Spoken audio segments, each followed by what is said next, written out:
ایک چھوٹے سے گاؤں میں ایک لڑکی رہتی تھی جس کا نام حور تھا۔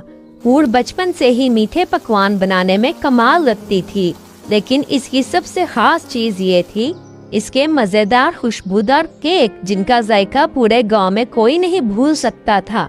گاؤں کے لوگ کہتے تھے کہ حور کے ہاتھ میں کوئی جادو ہے، جو بھی اس کا بنایا کیک کھاتا ہے خوشی سے جھوم اٹھتا ہے۔ اسی گاؤں کے اوپر بادلوں سے بھی اونچا ایک پریوں کی سرزمین تھی، اس کا نام تھا فیری لینڈ۔ وہاں چمکتی روشنیوں والے محل، رنگ برنگے پھولوں کے جنگل اور نیلے پانی کے جھرنے تھے۔ یہاں کی پریاں زمین پر کم ہی آتی تھیں کیونکہ انسانوں کی دنیا میں خطرات زیادہ تھے، مگر ایک دن پریوں میں سے ایک پری جس کا نام سونیا تھا زمین پر اتر آئی۔ سونیا کو زمین کی خوشبو اور انسانوں کا کھانا دیکھنے کا شوق تھا۔ جب وہ حور کے گاؤں پہنچی تو ایک خوشبو نے اس کے قدم روک دیے۔ وہ خوشبو حور کی بیکری کے کیک کی تھی۔ سونیا حیران رہ گئی۔ سونیا چپکے سے بیکری میں گئی اور ایک ٹکڑا کیک کا چکھا۔ جیسے ہی کیک اس کے منہ میں گیا، اس کی آنکھوں میں روشنی سی بھر گئی۔ اس نے فوراً حور سے کہا، یہ کیک تم نے بنایا ہے؟ حور نے مسکرا کر کہا، ہاں، مگر سونیا کی آنکھوں میں کچھ ایسا تھا جیسے وہ کوئی راز چھپا رہی ہو۔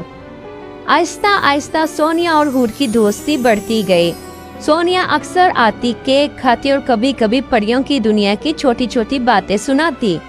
لیکن ایک دن اس نے حور کو بتایا کہ فیری لینڈ میں خوفناک مسئلہ کھڑا ہو گیا ہے۔ پریوں کا جادو ختم ہو رہا ہے، پھول مرجھا رہے ہیں، جھرنے خشک ہو رہے ہیں اور اندھیرے کی مخلوق محل کے قریب آ رہی ہے۔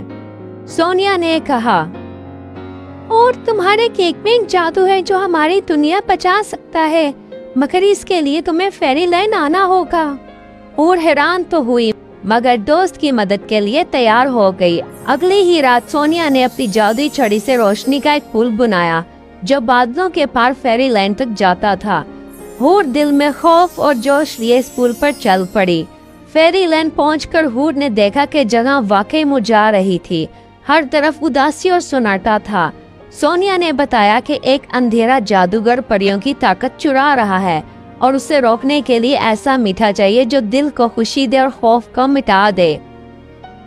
حور نے وہی کیک بنایا جو گاؤں میں بناتی تھی، مگر اس میں اپنی محبت، امید اور دوستی کا جادو شامل کر دیا۔ جیسے ہی پریوں نے کیک کھایا، ان کے پروں میں روشنی بھر گئی۔